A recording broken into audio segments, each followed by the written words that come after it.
কি অদ্ভুত ঘটনা দেখেন দর্শক, দেখেন, দেখতে পাচ্ছেন?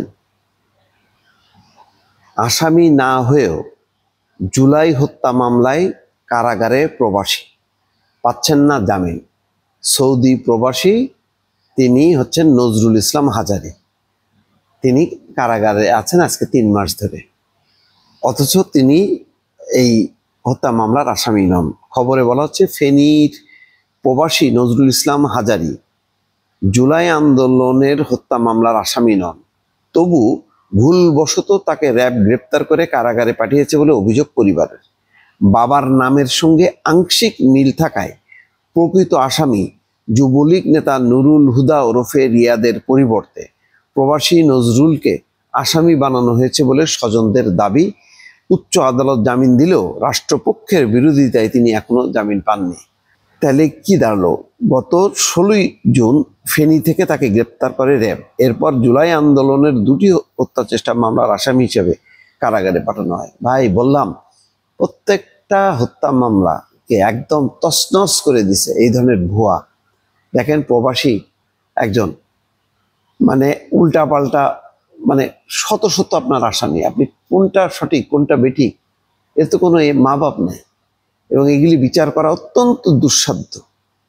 পরে ওই যে দেখবেন যে বেকসুর খালাস, ওই যে একটা বিশ্ববিদ্যালয়ের ঘটনা ঘটলো না রাজশাহীতে, সম্ভবত, হ্যাঁ রাজশাহী, কয়দিন আগে জামাত শিবিরের মানে কেন্দ্রীয় পর্যায়ের মতিউর রহমান নিজামী থেকে শুরু করে প্রয়াত সবাই আসামি।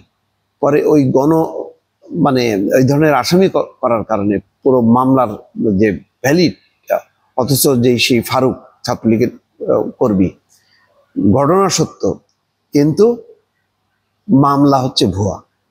এখন সত্য ঘটনায় আপনি ভুয়া মামলা করলে যা হয়, এখন দেখেন প্রবাসী সে একজন, হ্যাঁ, সে ঘটনার সাথে যুক্তই না, প্রবাসী কাজ করে খায়, তাকে আসামি করে বাস এখন ঢুকাই দিয়ে বসে আছে।